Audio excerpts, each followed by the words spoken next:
All right. Hello, East Central. Thank you very much for tuning in for another edition of Facebook YouTube Live. I know the title there said Superintendent Toscano, but we're actually joined by two very special guests today, and they are our high school principals. First, I'll bring on from East Central High School, Principal Shane McKay. And Mr. McKay, how are you doing today?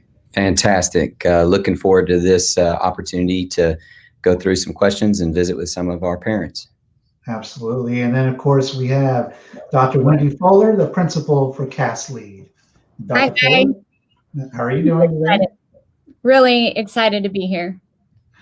It's gonna be a lot of fun. All right. So I do want to remind people we do have some pre-formatted questions that we're going to ask that we kind of get kind of common on our social media. After we're done, we'll open it up to a question and answer session. I say this because the platform we use, if there are too many questions before we get to that Q&A part, you might have been bumped off. So I just want to make sure everybody gets their questions in. So like I said, for the first few minutes, we're going to be starting with some common questions that we receive. So, all right, let's start it off. First question, when can we expect to hear from our teachers? When will I get my schedule? How will Meet the Teacher this week work? Yeah, so I think when we talked about meeting our teachers this week, first thing is we sent out a letter. The last group of letters went out today to all of our families about their class schedule, how to get in contact with their teachers, best way to access their Google Classroom codes. So be anticipating that to be in the mail. If you haven't already received it, you should be receiving it within the next 24 hours. And then our teachers are going to be contacting their fifth period students this Friday to check in, make sure that they got their schedule, have any of their questions answered. Just thinking about, one teacher maybe having to contact 160 to 200 students during this time. So we're just going to focus on fifth period classes so we can make that initial contact. And then our Meet the Teacher this week is very different. It's going to go live tomorrow after 4 o'clock. And the way that will work is you can access it through our campus website. And there's a really simple icon right in the middle. When you click on it, it essentially will take you to a platform where you can see all the different departments. You click on the department and you can find your teachers' names on there. You'll click on the teacher's name and there's a short video and how to access them through Google Classroom, through talking points, through their Google Voice. So our team is working diligently on that, and it's pretty exciting. The teacher will tell you a little bit about themselves, about the class. So it's we're excited about opening up this as our first platform so our students can and parents can learn who our teachers are. All right, and Dr. Fuller? So CAS Lead, we will do a curbside pickup for student orientation materials to include a Chromebook and all the materials, so maybe a supply list, student schedule. But also we have a flyer with our Meet the Teacher information, which will include a link to a Meet the Teacher where they'll get to meet all of their CAS Lead teachers on Thursday from 9 to 11. We're going to record it so that parents that can't watch it can have access to it. And then we'll have teacher hours also available after this event to support parents and send out the information. So there's a flyer that will include the information. They'll go through what to expect next week, how to log in, how to connect with them, any questions, and so forth. So great. All right. So yeah, there you go. There's the flyer right there. Chromebooks is always a big topic right now. So let's talk about Chromebooks and hotspots. When will we receive the Chromebooks and/or hotspots that completed the survey for? Yeah, so we've been calling since last week any and all families who completed the survey, and then we've gone through the screener and then meet the qualifying factors. So we've actually been already distributing Chromebooks. Friday, we did it a good chunk of the day. On Saturday from about 8 to 4.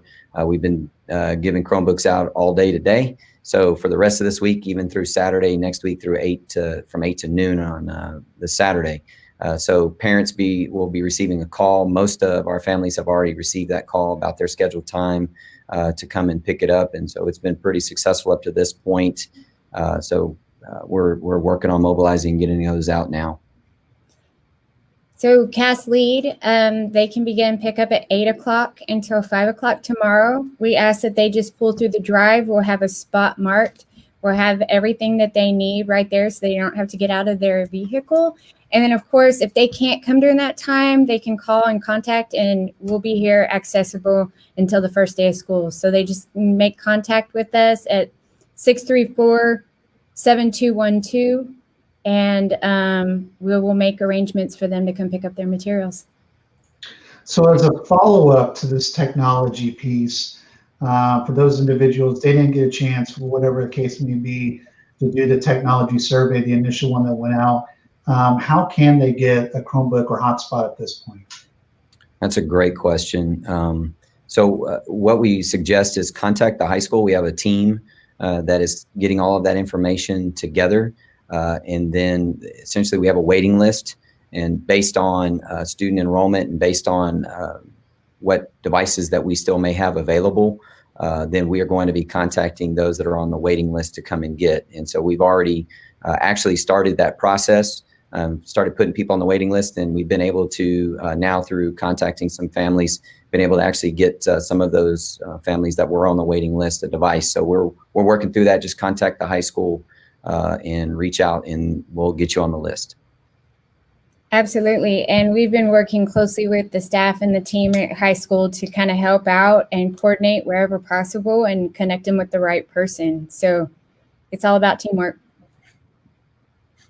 Absolutely. And I know right now, I mean, so much is going on. This is such an unprecedented time.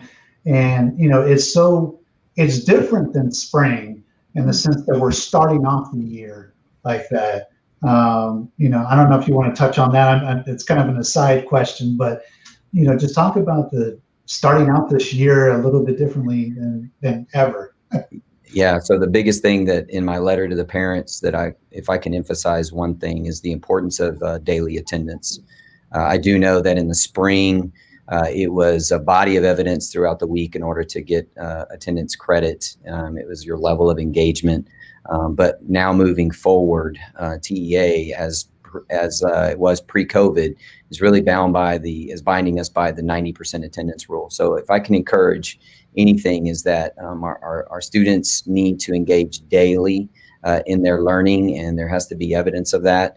And the two platforms are synchronous and asynchronous. Synchronous is where you will log on when your teacher is live and in session in their Google Classroom. That is the preferred method.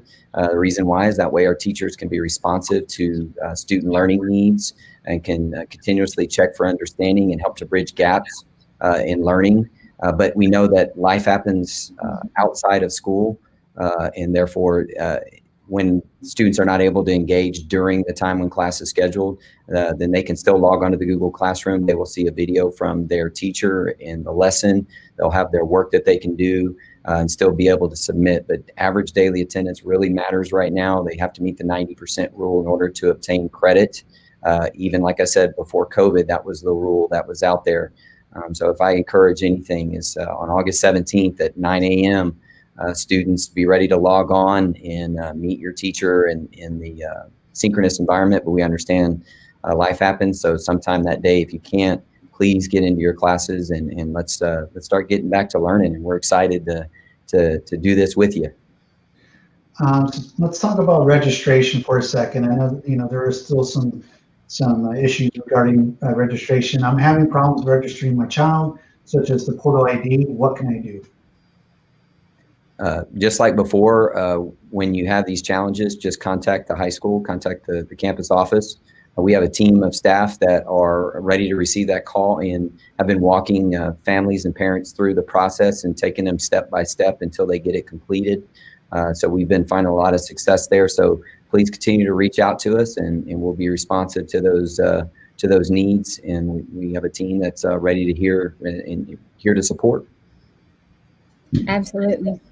And Dr. Fuller, is there something for CAS lead students? What do CAS lead students do if they're having issues? So we're working through the same process as East Central High School, and we're also we have the same team that we're working with to get parents those portal IDs, and we are working on it as fast as we can. But continue to call if you have issues, and we will point you in the right direction or get help as needed. So I can't stress that enough, that reach out to us. We really want to help. Yeah, and I do want to stress to the people watching. I know a lot of people message the district Facebook and social media, but that schools are the primary contact for this. So you want, in regards to registration, schedules, we'll get to that in a second, stuff like that. You want to go to the school, because what's going to happen is the district Facebook is going to go right back to the school and say, this person has an issue. So talking about Google Classroom, when will they get their Google Classroom login? What if I lost my Google Classroom login?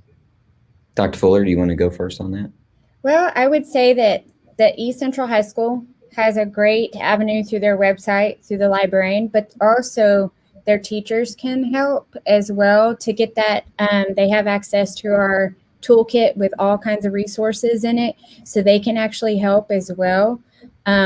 We don't want this to be a barrier for them getting into the classroom. So just be in constant communication with those teachers, and they can help you.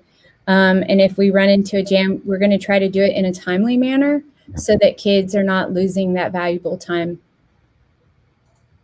Yeah, it's perfect. And we're, of course, we have a help desk that's established and ready to go. So if students are struggling to get logged in, all they need to do is contact the help desk, and that number will be on our website, and that you can contact right away, or just contact the high school, and we can get you right away to that help desk, and they'll be able to walk you through if we have to reset your passwords or do things like that. And I do want to emphasize that all the Google Classroom codes will be on our Meet the Teacher site.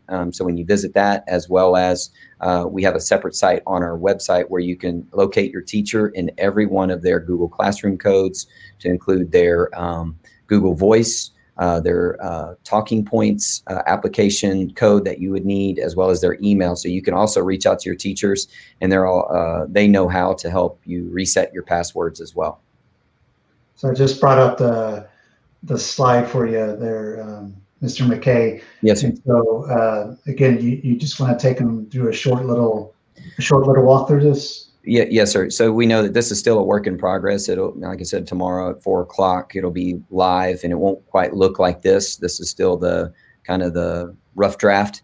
But when you go to the site, let's say that you want to check out your student's social studies teacher, you would go to it. It will take you to here, and let's just say you click on the first teacher, would be Erin Hawthorne. There'll be a video message from Ms. Hawthorne on there. She'll tell you a little bit about herself, a little bit about her background. She'll tell you a little bit about the class. If you notice off to the left of the screen, there's the Google Classroom codes, as well as her Google Voice, her talking points, as well as her times that she's available every day for online tutoring. And the way the tutoring is going to work is that the teachers will have their cameras live. They'll be in their classrooms. And so anybody who needs support will be able to log on to that Google Meet during that time and get support from any of their teachers. So this is the way the platform will look for Meet the Teacher, but as well as on our website, all of the same information will be a picture of Ms. Hawthorne, and all of the same information will be underneath it. And this will be there for 24/7, 365, anytime, whether we have a new student enroll in 2 months from now, they'll be able to access all of their teachers' information on our website or through the Meet the Teacher site. Okay, and I also wanted to show people as well, they can go, if they have basic questions about Google Classroom and maybe getting their information. There is a website that we created. It's standalone. It's called ecisd.net/remote. ecisd.net/remote. You can get to it from the homepage as well. But on here it's got a lot of great quick links and Google Classroom tutorials. If you click on the Google Classroom tutorials, this paragraph right here tells you if you have forgotten your email address, what it is comprised of. And then it gives you some tutorials of how to connect to Google Classroom and then how to turn in work on Google Classroom as well. So that's, and then you also mentioned help desks, Mr. McKay. Over here to the side, you can click on Remote Learning Help Desk, and these are the help desk numbers. And there you see EC High School and Cass Lead right there to the top. So that's already available on the website right now. If you go to ecisd.net/remote, it'll stay up there as a resource for y'all. So, and again, if they have questions, like if they, if they cannot remember the Google Classroom password, they can just message the teacher, correct? Yes. Okay. Yes, that's exactly right. All right. So let's go to the next question. This is a big one because we're, 6 days away. So this is going to be kind of, everybody's nervous, by the way. Let me just say that at the top. Everybody's nervous. It's okay to feel that way. It's totally okay. But first day of school, what do I do? What's it going to look like for Cass Lead students, Dr. Fuller? So my teachers have been working hard on a flyer that contains all of their information with the Google link that they'll use for the week.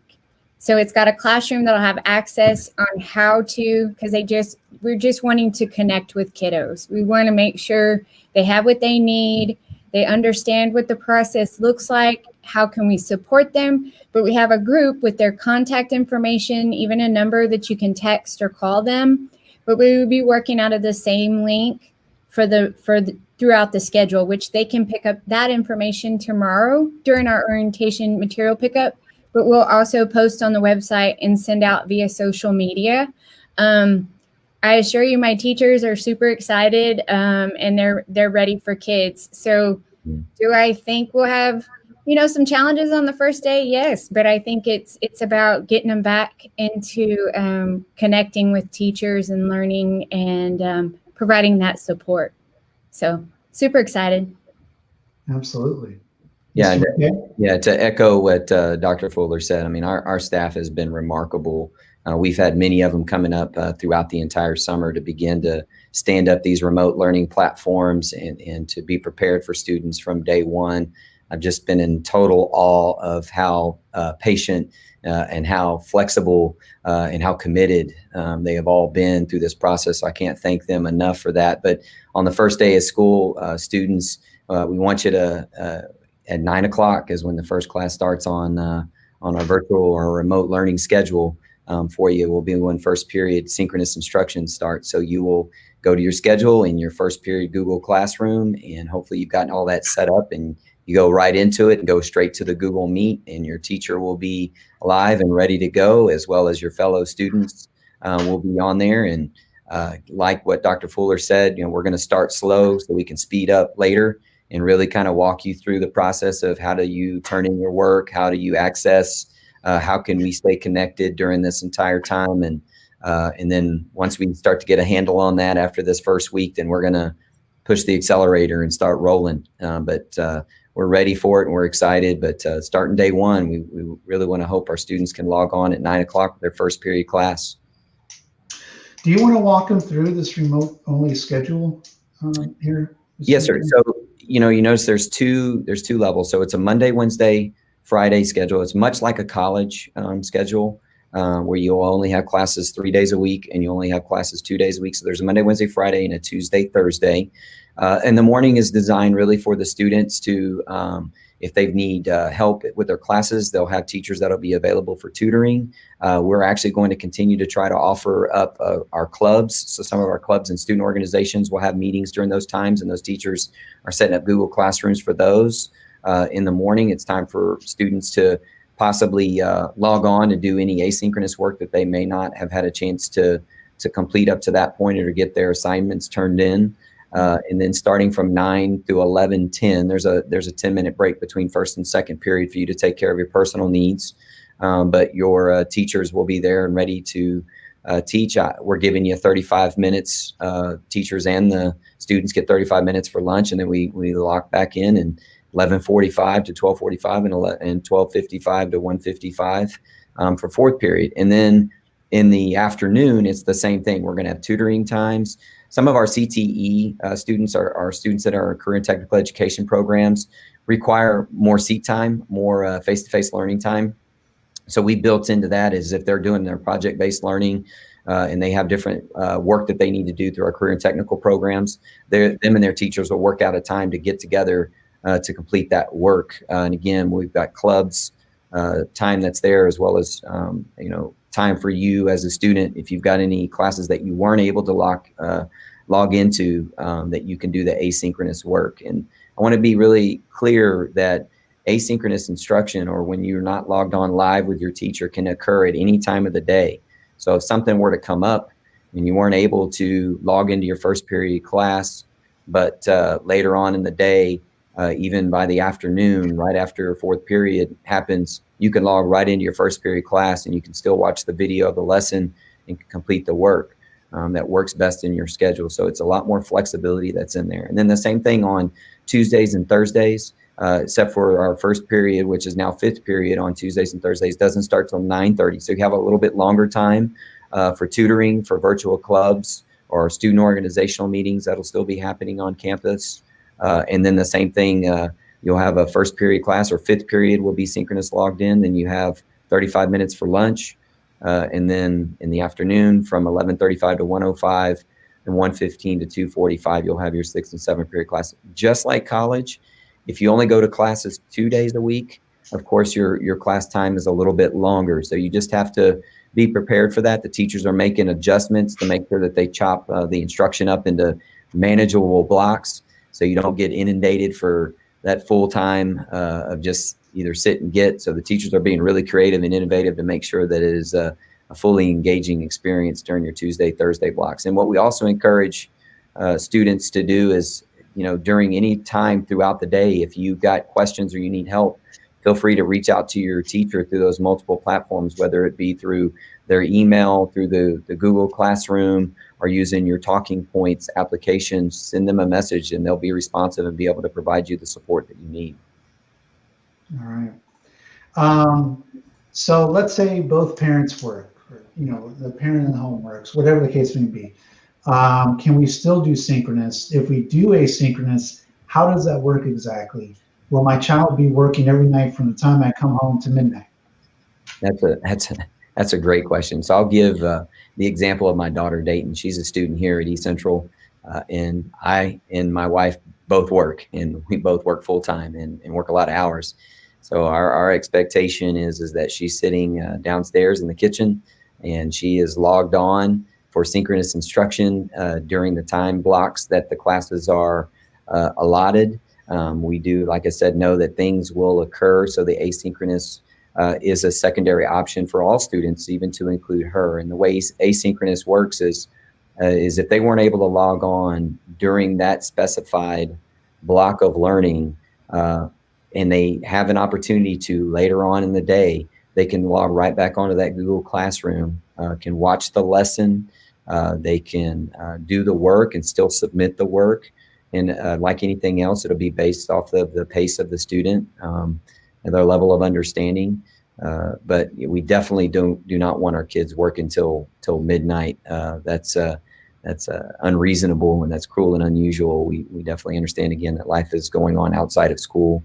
So it's designed to be as flexible, and I've been using this word often, nimble, around here. We just definitely want to be able to be that way with our students.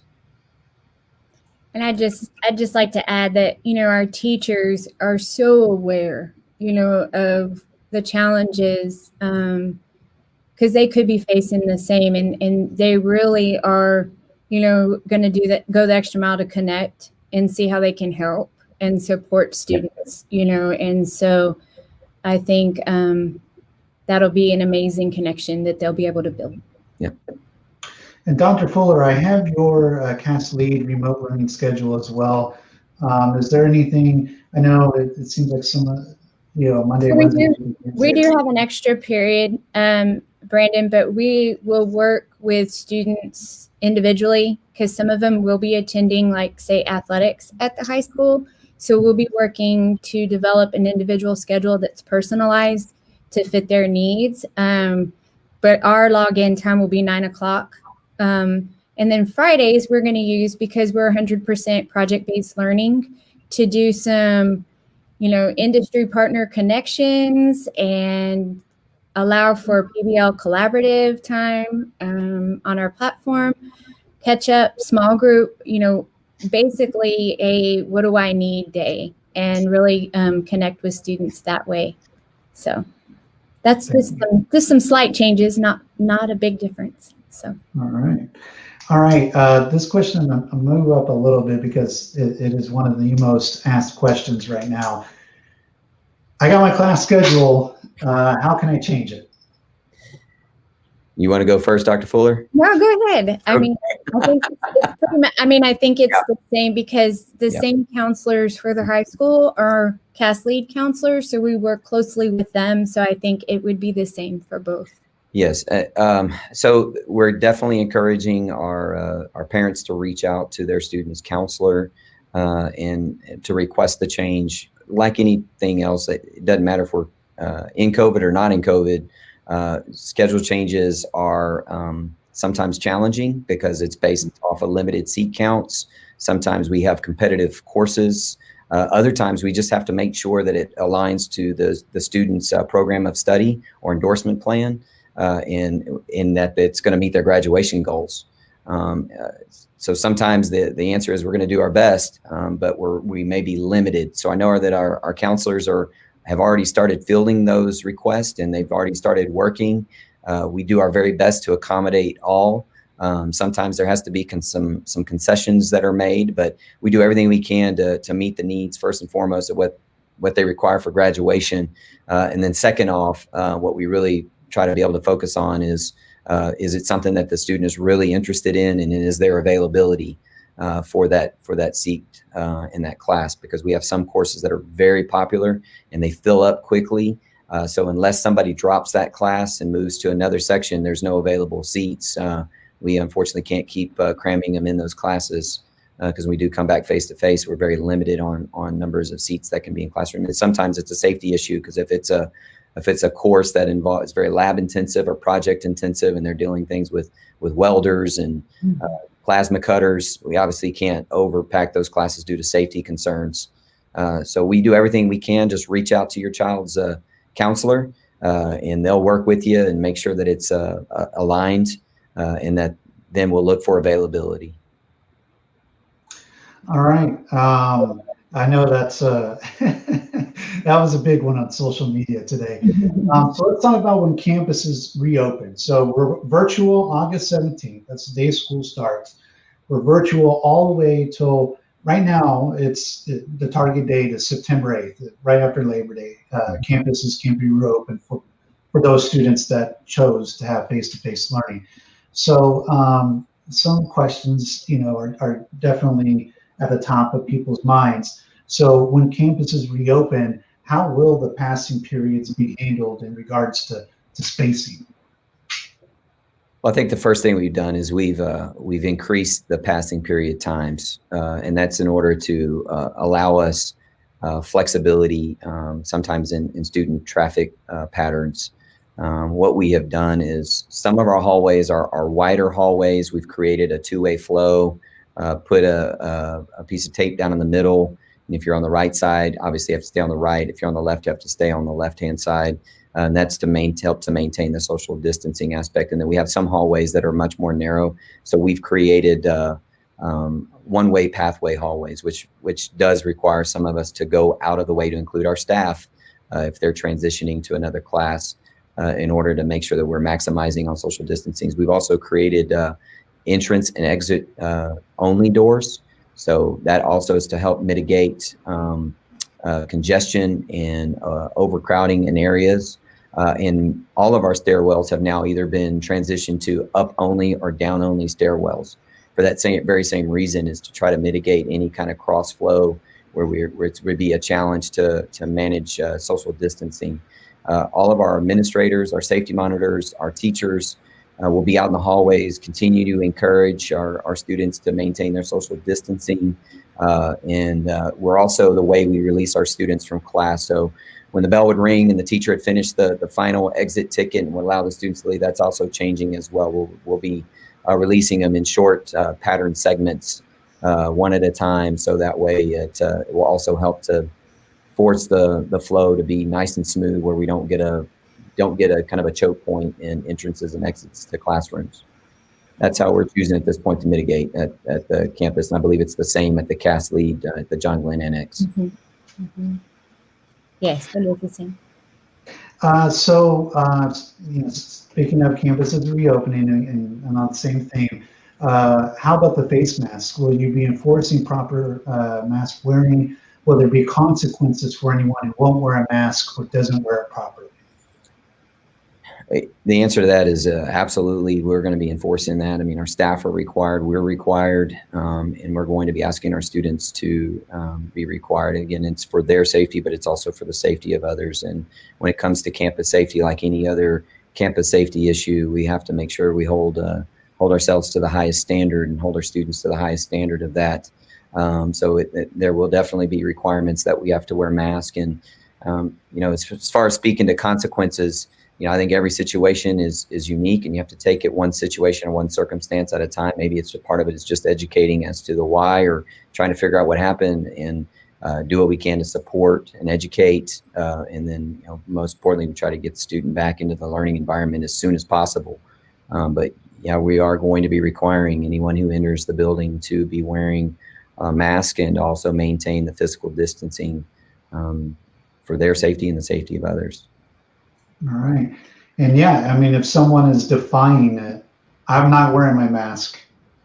I mean, there's consequences associated with that. Yeah, absolutely. I mean, we can, the best part about it is then if we have to, remote learning is still a very good option. But right now, if we're to re-enter school and we're to do it safely for students and staff and the community, we have to maintain these expectations and more importantly, follow the guidelines that have been given to us by those people who have much higher degrees than I do, and trust that their guidance is telling us that this is what we need to do to make sure that everybody is safe as we work through this pandemic. And at this point, part of this as well is part of being a part of the East Central community, that I know it's a family and we take care of each other and we look out for each other. And because of that, I think we have to have that same approach, that it's not about me. It's about all of us. And how do I make sure that I'm also protecting the student on my right, my left, and my teachers and each other. So again, it's about the educational piece. How we can use that. So now it's the fun part. It's the Q&A. So I'll be presenting some of the questions and comments that we've been getting. Kim Allen asked, is there a map of East Central for the freshmen? There is a map. So as we get closer to reentry, we're going to be making sure that all of our freshmen have that map. I've actually been working with a company right now on actually creating a virtual tour of the campus. Hopefully we can get that live and running before students return back to school, but we're also thought about putting some videos out there to make it more manageable. But I do know definitely when students come back, we're going to have lots of staff out there with maps, handing them out, making sure that every student knows where to go, just as if it was the first day of school. We know that it's a large campus. We know that our classroom numbering can be very confusing. I've been here 16 years. I still think our classroom numbering system is confusing. So we'll definitely be around to be able to support students, and they won't be alone in that. We'll make sure, even if we have to, help walk students to class so they know exactly where it's at. So we'll be out and available the entire time and making sure that our students have what they need to access their classrooms. So going back to schedules and Meet the Teacher, how are they doing Meet the Teacher if they don't have the schedule? I know you touched on it at the beginning, but just in case someone didn't receive their schedule yet in the mail. Best thing to do is contact the school, and we can give you that information even over the phone. Contact 210-634-7100. and we can get you that. Know that we have put every single student's schedule in the mail. There's about 3,177 of them that went out. The last group went out today. So if you haven't received it yet, you should be receiving it by Thursday. If you still haven't got it, please contact the high school, and we'll be happy to get you your child's schedule. Okay. Jennifer asked a good question about sports. Does a student have to go to school face-to-face to participate in sports? That's a great question, Ms. Perez. And what I'll say is that as of right now, they do not have to come to school face-to-face in order to be able to still participate in athletics. They are allowed to participate after school or before school, and then still choose to have remote learning. Where the challenge lies is if they have an athletic period in the middle of the day and they've chosen full remote, they will not be able to participate in the athletic period.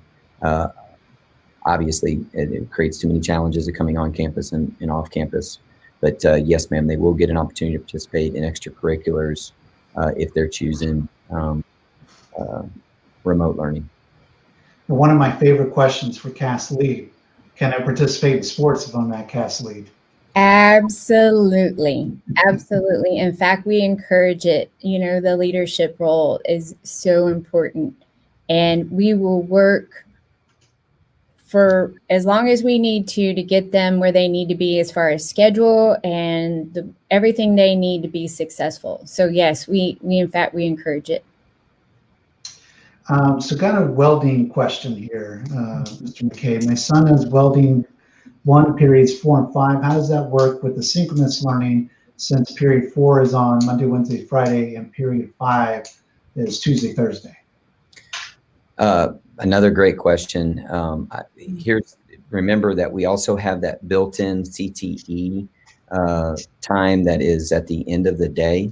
So there'll be an opportunity there, but as well as on Tuesday and Thursday, their first class now will be with that welding teacher. So they'll finish the day with that welding teacher, and then they'll start the next day with that welding teacher. So they'll get to see the double block, and then if the teacher and them are still working on a project, that we have that additional time that's also built in, that the teacher will be available and accessible. A lot of that will be independent work. So if they're working on some skills or they've got some things they need to get done, let's say like they need to be OSHA certified, then once we're able to get those things checked off, and then we'll begin to working on projects. That's a really great question. I see a couple of comments saying that they're having problems with their picture or video. If so, if you log out of Facebook and log back in, that generally fixes it. So another question here, I'm looking for, I just want to touch on this one again because I keep seeing it pop up. How do I get the schedule changed? I've called the counselor already. We just want to, you know, I mean, first of all, say it's a high volume. But Mr. McKay, I'll let you. Yeah, persistence always pays, but I'll say that know that, you know, each counselor is taking them one at a time. There's several other things that they've had to do. They've had to balance classes. We've had to cancel some classes. We've had to move some other things around. We had to ensure that every student had classes in the right places.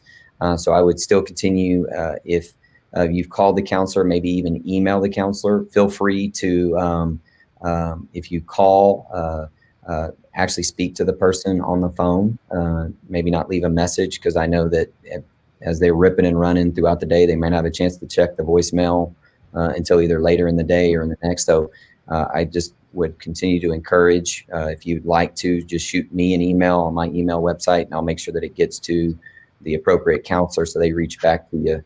So just, it's at shane.mckay@ecisd.net, and I'll forward it to the appropriate counselor, and we'll make sure that we get your needs met.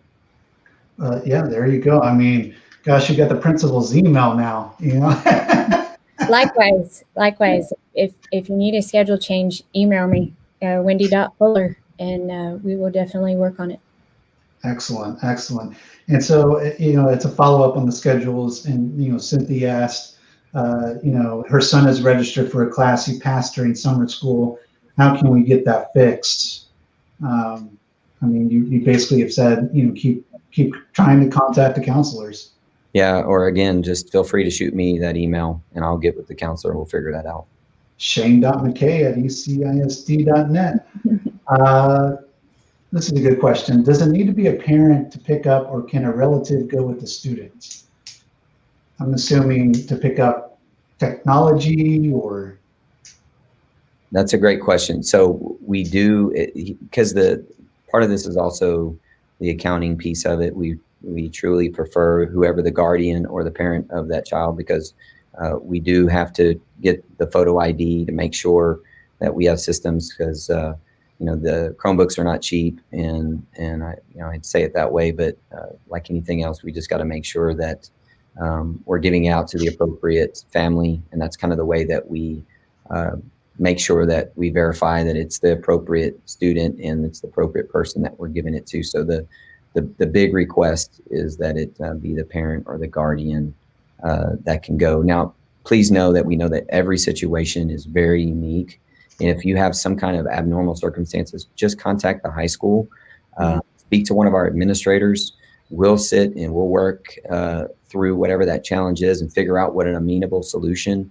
Know that we do have this Saturday from 8 to 12. We are still going to be handing out Chromebooks, and that's always an option. So if the parent is working throughout the day and is unavailable, know that we're up here till 6 o'clock at night every night this week, handing out Chromebooks. So if it's hopefully after work, or if they're not able to, then we're also up here on Saturday handing them out as well.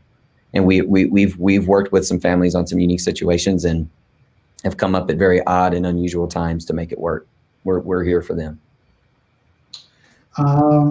Michelle asked, are teachers supposed to contact students? What platform are teachers using? What are students to do with no required textbooks? So teachers are going to be reaching out to their students.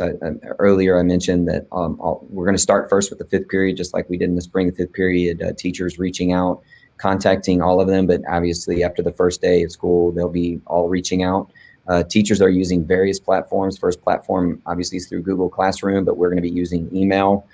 Every teacher is getting a Talking Points app, and when the student subscribes using SMS, they can text the teachers or the students, and the students can even text using this application as well.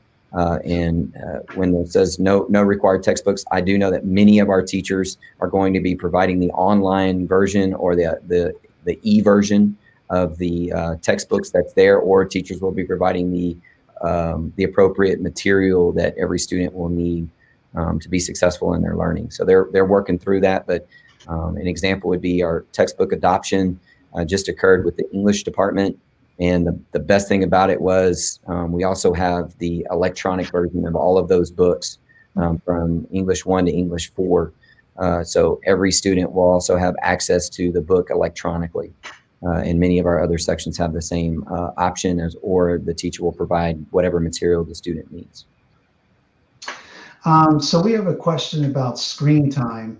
How much screen time will there be in synchronous and asynchronous learning? Is it going to be normal 45-minute calls, classes back to back?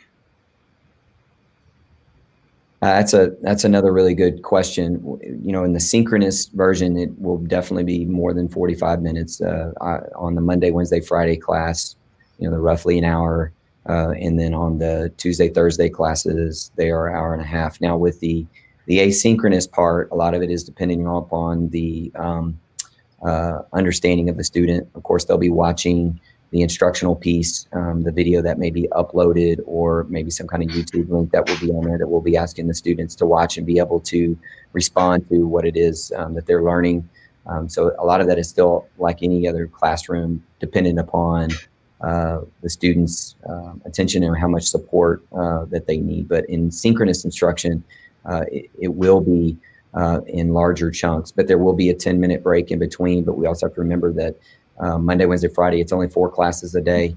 And on Tuesday, Thursday, it's only 3 classes a day. We've done that intentionally because we're trying to be mindful of that screen time, because we do know that is a challenge. We felt that in the spring, and we know that our teachers definitely don't want to be on the screen that entire time either. But that's something we just have to work through right now. So talking, jumping forward, to possibly campus reopening, please discuss how lunch will be handled. Well, Dr. Fuller, I feel like I'm eating up all the time. No, it's great because what I'm seeing is there is a lot of overlap, so the information is the same. But I know that CAS Lead, we're looking to do lunch in the classroom to kind of keep the limited contact, and then do it in different phases so that there's not a mass amount of students, and we can really monitor that they're 6 feet apart and maintaining all of the safety guidelines. So that's kind of what we're doing. I know the high school is much larger, so I know that you might want to elaborate on that, Mr. Absolutely. So the first thing that is in the past, if it's a student that's been at East Central, they knew that there were certain lines that they would go in to get certain foods. And so the pizza line would always be longer, or the chicken wing line would always be longer, or the orange chicken line will always be longer on the days they're serving it. What we're doing now is everything's going to be prepackaged, and you can get every meal option in every line. Much like when you were to go to HEB and there would be somebody there to direct you to what line to go to, there will be an administrator that will be in there that will be directing kids of what line to go to if they're choosing to go to the cafeteria to eat inside of there. Obviously, there will be very limited seating in the cafeteria. And we're going to be utilizing every available resource and space that we can in case of inclement weather for students to be able to eat. But we're going to highly encourage, and as most of our students do, eating outside. And one of the things that we're doing is we're going to have mobile food kiosks from breakfast to lunch throughout the campus, and even in some spots where we normally would not have kids eating lunch, in order to help to maintain that social distancing. So an example would be down by our amphitheater, right outside the CTC building. We're going to have one of those mobile food carts, and students literally can walk right out of the CTC, can get in the line, can get their meal, and can sit over in the amphitheater, obviously 6 feet apart from their friends, and can hang out in the shade and enjoy the beautiful weather that we usually get in South Texas. And then we're doing the same on the South kiosk and the main kiosk, as well as we work with Child Nutrition on having up to 5 available external lines outside the cafeteria where they'll be able to be served as well. So we're trying to do everything we can to spread that, as well as we have a cafeteria on the South Campus, and we have a cafeteria at the John Glenn Annex. And so kids that are at the John Glenn Annex are going to stay at the John Glenn Annex and eat their lunch. And kids that are at the South Campus will stay at the South Campus and eat their lunch. In the past, we did allow students to migrate from campus to campus, either to meet up with friends or because they liked the fact that this line was shorter on the South Campus, or the John Glenn, or was just quieter. But now, in order to maintain the appropriate distancing and the spacing, if their 4th period class or their lunch period is on that respective campus, they're going to be required to stay at that campus and eat. That's a great question. And even in our outside seating areas, we'll have designated areas marked where kids can sit and not sit. And of course, utilizing staff help support and encourage to make sure that we maintain the social distancing. This is a good question. And it's one that I had, I think, yesterday too. So talking about synchronous learning and asynchronous learning, do students need a webcam, a microphone, things like that to do this? Well, there's obviously the asynchronous option, and kids can log on and watch the video and do the work. But as I stated earlier, I think the best way, and for our teachers to be able to be more responsive to student learning needs, is if they could possibly have a webcam, so that they're logged into the class while the class is going.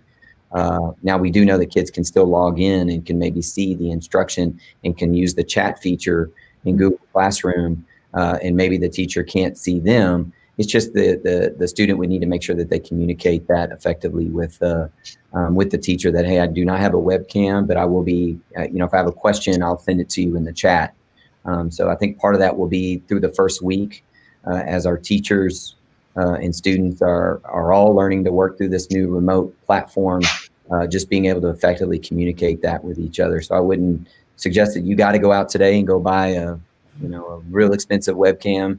there is ways that you can continue to communicate even in a synchronistic platform without having a camera. But we can work through all of that. So I have to do this one. If it's ever in all caps, I have to do it. When do we receive our student's portal ID for Text Connect? My son is an incoming freshman, but was previously a Heritage, so is not considered a new student. Will this information be on the schedule coming in the mail?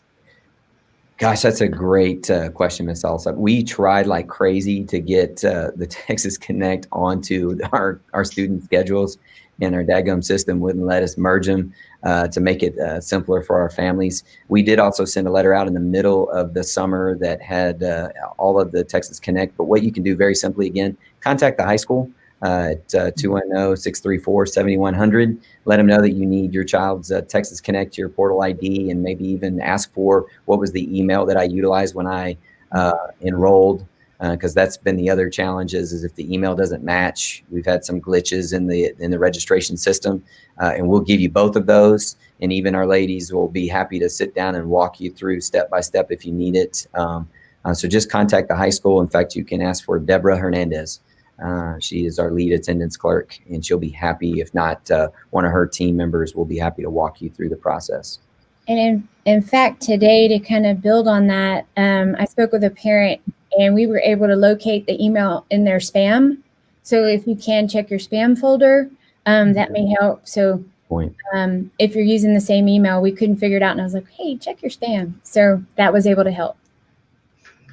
And I have to ask this question because her daughter is watching, and she's already tired. How are students going to get this teacher and class info if the teachers don't have a teacher page? My daughter is watching with me, and just informed me she's already tired. So I got to bring that up if she's tired. Well, but, I mean, go ahead. The pages aren't quite live yet. They're still building those platforms as we speak. And after tomorrow, you should be able to access all of those. I mean, our campus technology coordinator, is our instructional facilitators, our academic deans, and support staff have been working tirelessly to get those things to be able to be stood up. Every teacher has a page. Every teacher has a page for a classroom. They've been working on them. They just have not gone live yet because we're not ready to go live. So, I appreciate her. It's an amazing young lady, and I know she's really eager. She's driven, and I'm excited about that. And I know you've already tried.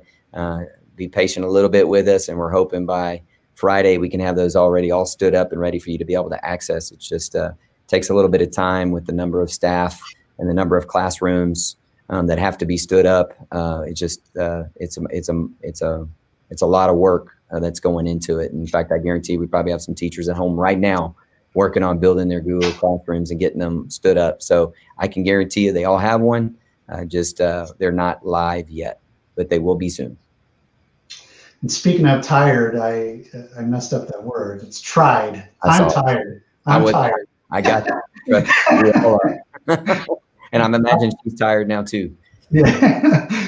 This is a good question. And a lot of people always ask about, flipping back and forth and things like that. So if you signed up for asynchronous videos, my daughter can also participate in the synchronous sessions, or is it strictly once? You pick one and that's all you can do? It's either. It is what works best for her. This week it may be synchronous, or today it may be synchronous. And man, she was able to get on every class and visit with every teacher and dialogue with the students in the class when they got broken out into small breakout rooms and participate in the learning that way. But then the next day, she may not be feeling well, or something happened at home, and it's easier for her to be able to log on asynchronistically, and then later on can even log on synchronistically. So it can even fluctuate even in a day. They can start asynchronistically and then go synchronistically by the afternoon, or vice versa. It's whatever works best. I think the key that we are really hoping for is that it's daily engagement, and that our students are either synchronistically or asynchronistically every day by 11:59 have demonstrated an attempt to engage in the learning in their classes. And so we know that some of our older kids are going to be taking care of younger siblings at home, so they may not be able to log on at the time, but maybe during lunch they're able to log on asynchronously for the first period class that they may have missed. And then maybe the afternoons, they're able to log on synchronistically the rest of the day because their younger sibling doesn't necessarily have the same demands, or maybe mom or dad came home by then. So it is really designed to be very fluid for your child to be able to log on. And it's the same level of learning on both sides. All right. And the lights went out on me. Oh, there they go. Is that some sort of a hint or what? I do want to point out, because someone, I get these a lot about the printing out the example schedules. Where can I find the example schedule? And so I'm going to show them real quick, ecproud.com. Let's see here, ECISD best. Okay. So if you go to ecproud.com, just type it up on the URL, ecproud.com. If you go to the navigation here, under more, it says daily schedule right there. And it has the sample daily schedules that you can print out, look at anytime. So again, it's just two things, ecproud.com, go to the more, and then daily schedule. And then you can download it, or you can print it, or whatever you want to do with it. This is an interesting question, and I don't know if you have the answers for it, but do we foresee any bandwidth issues? If so, is there a plan B? With technology, you never know. I can say this, that we've got an amazing technology department that is incredibly responsive. We had a little electrical issue that joined our day first thing Monday morning, and so we had some issues there, and it was amazing how responsive that team was to get us back up and running as our teachers were trying to work. So right now we do not foresee any bandwidth issues. Being the fact that we are at the high school, the number of students that we serve, our technology director is very on top of it and has increased bandwidth even starting last year to the John Glenn Annex to help support CAS Lead pre-COVID, knowing that this is all there, and knowing that we have some of our advanced courses that require a high degree of bandwidth just to run those classes. We feel like we have a great infrastructure to be able to support that. Obviously, we're going to have to be flexible and patient as we work through it, but I do believe that we are staged to not have any of those issues, but you just never know. Sometimes there's gremlins in the system, and like lightning striking a telephone pole that was unforeseen on a Sunday night that knocked down some of our power, which then affected our servers. So we'll always be really responsive to that. And I know our teachers are cautiously optimistic and aware of that. But just so you know, they've been online, every single teacher and staff member, since our staff has returned all day, every day, and we have not had a hiccup yet. And some of those have been through virtual meetings and virtual trainings. We've been very, very fortunate that there's not been a hiccup, but we're ready to roll with the punches if they come our way. But that's a great question. And it's funny that you say that, some of that stuff, because Facebook is notorious for doomsday scenarios and what ifs. And we got another one like, what do we do if there's a storm and the power goes off while doing synchronized learning? They could just jump on the async, I would think. Yeah, I was going to say, if you have power, just go onto the async. The async will be there, and go ahead and continue on with your learning, or jump to one of the other classes and go from there, and then finish the async later on for that class if the teacher hadn't had a chance to upload the video yet, or you're a good chunk through and now it was just about the you do part, or the you do together part with your students or your peers in your class. Then you could do the async, and that's the great thing about the flexibility piece of going async and sync. Or connect with the teacher. Shoot the teacher an email, call them, text message, however, just connect and say, hey, we're having these challenges right now. Yep. That's really important. Yeah, and of course, using your cellular device if you have to, using talking points. I encourage parents to download the parent app for talking points, and as the teachers roll out their classroom codes, and encourage your student to download the talking points app for students. And also you can even do it through your computer. But this way, if you have it on your cellular device, you can very easily text the teacher a message that, hey, our power went out. Just want to make you aware she was on it, but she'll jump on it asynchronously later. Please, let her know if there's anything else she needs. A couple more questions we'll do. How is attendance being taken? I think it just needs to be reiterated one more time. Maybe Dr. Fuller just kind of explain how the attendance is going to be taken. So when a student logs into Google Classroom for the day or synchronous learning, attendance is being monitored, or completing a synchronous task, their teachers will be monitoring that the next day so that the students will be counted. So either participating in completing the task asynchronously in tune with the teacher and or completing the tasks on their own in that same day, that's how teachers will monitor attendance. And so async, they have until 11:59 that night, right, to turn something in. Let's say, I'm stuck on a problem and I can't, it's 7, 8 o'clock. I can't, get a hold of the teacher. I'm stuck on this problem. What do I do? Do I just not turn it in? What are my options if I need that assistance? I think teachers will be able to monitor when a student is logged into Google Classroom, so they'll be able to kind of tell. But again, connect with the teacher. Shoot them an email. They're going to be able to check it the next morning and go through and see where the problem was and maybe or help as needed. But to keep in constant daily communication and or completing tasks, submission. But again, if they have a challenge, just connect so that we can overcome that challenge. Because if one student's having the challenge, there's a highly likely another student that's having the same issue. So the teacher's then aware and we can remedy that. Right. Mr. McKay, do you want to expand on that at all? Well, I want to just reiterate again the importance of the daily attendance. And so through the Google platforms, whether they're choosing synchronous or asynchronous, it does log when the student has gone into the classroom, but as well as, every day the attendance is being accounted for. Now, it's technically not being counted for till the following day because obviously we may not have a kid engaged till later on in the evening, and we're not going to ask our teachers at 7 or 8 o'clock at night to be taking attendance of who's logged on asynchronously. We're going to ask them the next morning in that chunk of time when they first arrived to campus, and then at the end of the day to see if any students have engaged from the previous day. So it's through their monitoring when they're engaging in their work, whether it's on either platform, but daily is really, really important. Great question. Mm-hmm. And it kind of follows up with what if we need assistance right away. And I did want to point out that one of the middle school principals yesterday said to go ahead and submit the assignment, even if you are stuck on a problem, with the communication that says, I'm stuck on number 5, I couldn't figure it out.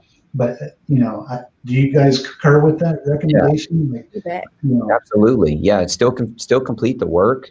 Don't stop doing that. Maybe move on to the next problem. Don't let that problem be the one that stops you from moving through, and do everything that you can.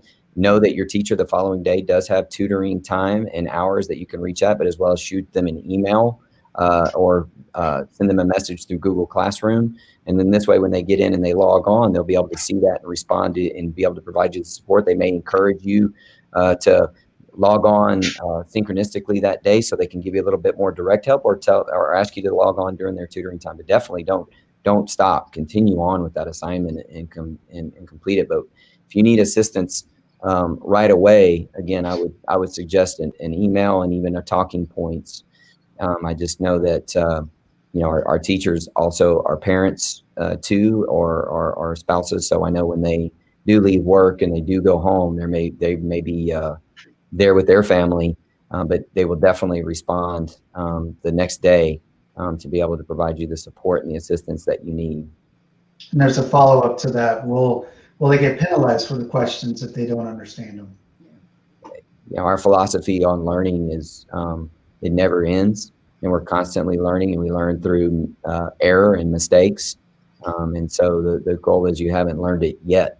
And so what we want to continue to do is promote persistence resiliency, and grit. And so those penalties are nothing more than let's continue to try and continue to re-engage back in that learning until we do get it. And so definitely there's no penalties for trying. We definitely want to continue to push that envelope, and learning never ends, and it continues and it evolves, especially in the world we're living in today. In the society, the jobs that we're preparing for don't even exist. So we've got to be great learners. And part of being a great learner is understanding that you're not going to get it right all the time, and being able to handle that. And so I think it's about being able to learn, unlearn, and relearn. So don't give up, and you won't be penalized. And I think that's going back to communication with the teacher. I think if you say, I tried everything I could possibly think of from all my notes and the videos, I just couldn't do it. I'm sorry, but I wanted to get the assignment in, because that's how the attendance is taken. So, get that in there, but just communicate. I had an issue. I'm sure the teacher will resolve it. Gretchen asked, is talking points going to replace Remind? Yes, ma'am. Definitely it is. We're trying to be more consistent across our campus. We had several platforms in the spring that made it confusing for parents and staff. We had some staff that were using Remind. We had some staff that were using talking points.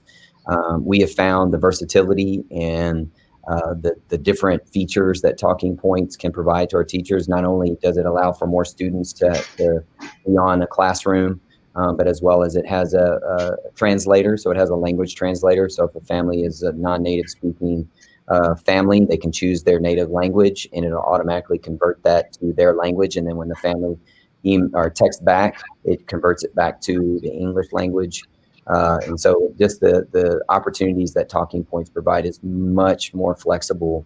And we feel like it's much more adaptive and responsive to the needs that we need in this environment. I love the Facebook Lives and the questions and answers, because they will ask a question that I haven't seen before. Are kids allowed to get up and use the bathroom right away, or do they have to receive permission first? And I'm wondering if that's both synchronous and, obviously when they get back, it's going to be classroom procedures. But I love it. I love it when we get questions like this.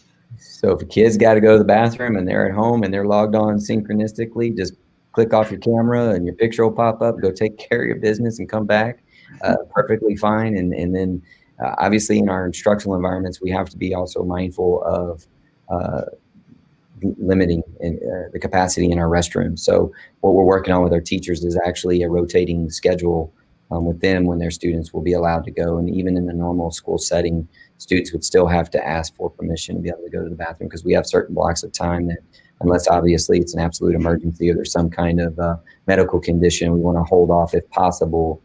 Example is the bell's about to ring for the end of the day. We don't want to create mass chaos and allow everybody to go out and go to the bathroom at the same time. So we work through those. But we're working on trying to mitigate through that on each hallway and what that would look like. So they would definitely have to work with their teacher on when they would need to go. And plus, we encourage you during the passing periods, because they are going to be longer for that reason, because we know that students may have to wait a little bit longer to go in because there's a limited number of students allowed in the restroom at a time. There's some really good questions that have bounced up, and I'm going to try to get those. I think it's like 4. And then, you guys are already got an hour and 10 minutes, so I don't want to keep you too long. But one is a senior question. Mr. McKay, what can you tell us about our seniors? How is all this going to affect them? Do you have a plan for their pictures? God, that's a great question. We know that we have so many senior traditions and things that we want to continue on, and we're working to try to figure out what that can look like. I know that the company that we've used for senior photos, LifeTouch, has been really working on some really strict protocols. We know that in our current guidelines, we cannot bring students onto campus, but as those things begin to lighten, we're definitely looking at doing something like, an example would be a full week session where students would have blocks of time that they would be designated by appointment to come up to take their senior pictures. And obviously, normally we do our senior, drape and tux pictures in a day. or even sometimes we have one makeup day. And Dr. Fuller could tell you that because it's been the same tradition since she was a student here. And when my wife and my son were a student here, it's still the same tradition. But now, because of the aspects of hygiene and trying to make sure that everything is disinfected, it's going to definitely be prolonged. So we're definitely working with our photographers to get those pictures taken. We've even contemplated, we had been doing cap and gown pictures in the spring. So what we even talked about was doing all of them at the same time. So when you come up, not only do you get your drape or tux, but go ahead and get your cap and gown picture since we have it, and make it be a one-stop shop. And then you can order all of those pictures moving forward. Now you got to take care of your business and meet your graduation requirements, but we're looking at doing that. Now, as far as many of the other senior traditions, we're going to do everything within our power to stand those up as best that we can. A lot of it is really based on how things are going within our local community and in the city of San Antonio, what guidance we get from our Metro Health, in making sure that we do everything we can to continue to honor our seniors. I know I've met with many of our senior sponsors, directors, coaches, to try to find ways how we can continue to make this special for our seniors, knowing that many things are different for them at this time. And I know with some collective efforts and getting some student input, trying to figure out what's the best approach to move forward, we definitely want to continue to honor many of those senior traditions as we want. But this pandemic does make it a challenge. Yes, it does, but we overcome it. I mean, yep. Take, for example, graduation. I mean, lots of people were concerned about graduation. Oh, it's a drive-through. It's a drive-through. And I mean, I actually, if I could go back into time, I would prefer that graduation to my own, like, formal high school graduation. I think it was so much more personable and memorable, versus my mom way over there. She was right here, and yeah. I think that's so awesome. And so we are doing everything, absolutely everything, to make sure the seniors have a special year. Absolutely. So this is one that's hasn't come up in a Facebook Live before, because I think it's definitely towards high school working students, and they still work, let's say 9 to 1 some days during the week. Dr. Fuller? I would say with the flexibility in the remote learning schedule, that that would continue with that. Because again, connecting with your teachers, making sure that the daily attendance and tasks are being complete. I would say they continue on with that, because that's amazing. That takes a lot of responsibility. So I would let teachers know up front, hey, my kiddo is still working, but again, staying in constant connection, and we can overcome any challenges they may have. So this is another good question. I'll bring this one out. Are students required to have their cameras on the entire time while the teacher is live? No, not at all. In fact, as many Google Meets as we have been in since COVID first hit, we don't even have our cameras on all the time. We may have to get up and stretch our legs and turn the camera off. No, absolutely not. I mean, you can, have your picture up and do what you need to do. Like I gave you a suggestion, if you got to go to the restroom, just put your picture up. But maybe times that the teacher may ask you, because they may want to see a show of hands, or they may want to have you hold up something with your answer on it or your response. They're trying to be really creative on how they can get all students to totally participate in the learning. So sometimes they may ask you if possible, for you to have it on, but no, you do not have to have it on all the time. Yeah, and some computers or devices may not have a webcam, so it'll just be your picture up there. So no, you're not required at all. So there's a couple of what ifs in regards to the pandemic. If more students, and I know we addressed this yesterday on the Facebook Live Friday with Mr. Toscano, that's why I'm not hitting a lot of the pandemic questions. But if more students signed up for face-to-face after Labor Day than the percentage allowed, how will you determine who will be able to attend?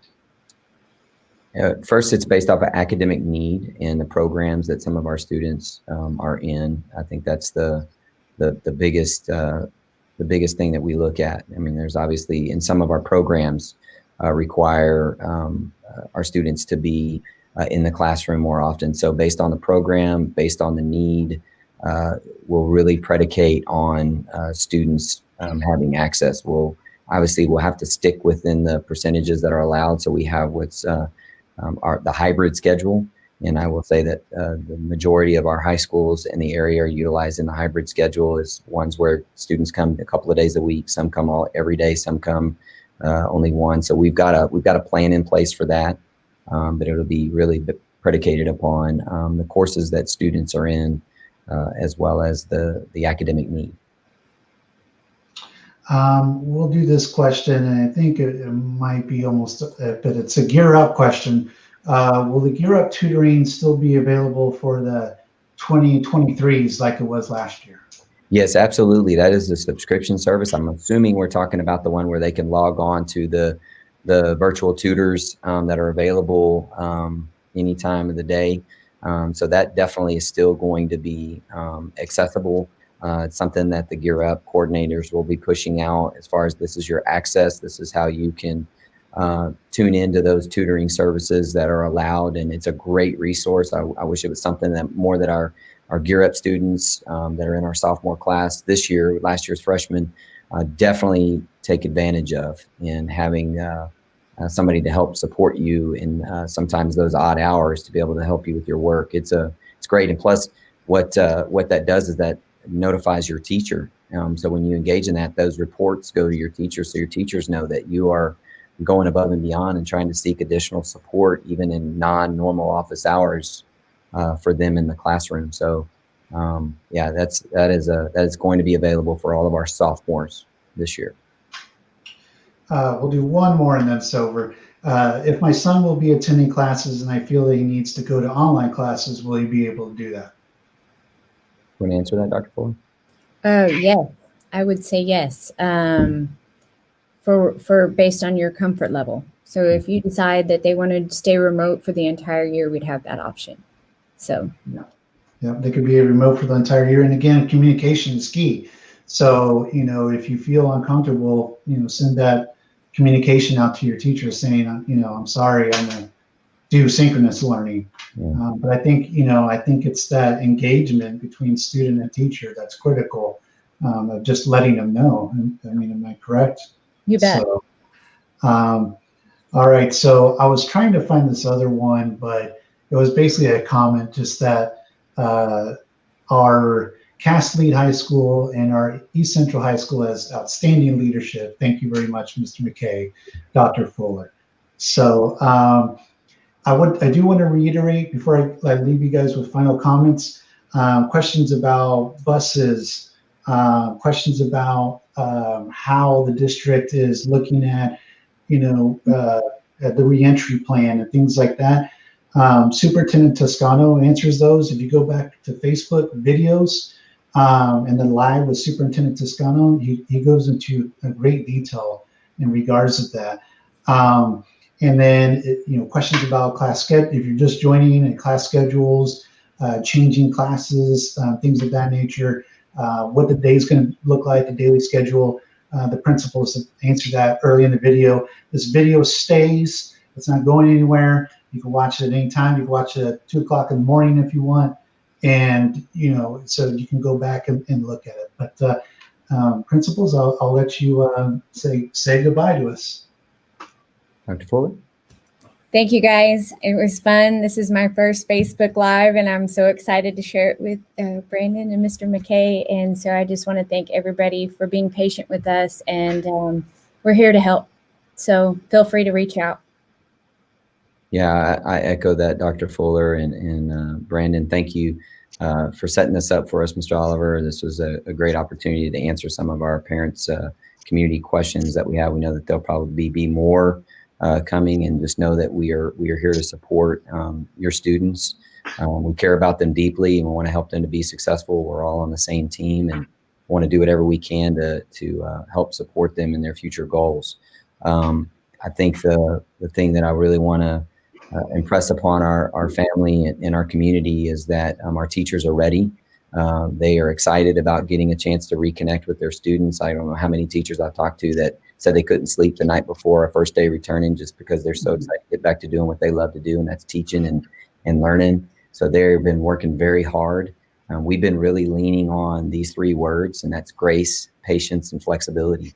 And I think it starts with ourselves first, and I encourage our students and our staff to just be patient with yourself and be flexible with the environment and practice grace. And it starts with self-grace. And then, I know that we all look at the enormity of everything that we have to do. And I'm constantly reminding our staff that, the only way to eat an elephant is one bite at a time. So just take today, take this moment, take this class, that period that's coming up, and let's not worry about what's to happen tomorrow. Let's just try to be the best versions of ourselves during this class, and then we'll do it for the next, and then we'll do it for the next. And before we know it, we'll be back hopefully and having all of our students on campus, and we'll be excited. But thank you again for this opportunity, Mr. Oliver, and thank you parents for joining. And we're looking forward to a great school year. All right. Thanks for everybody watching, and be on the lookout for more Facebook Lives. Thank you.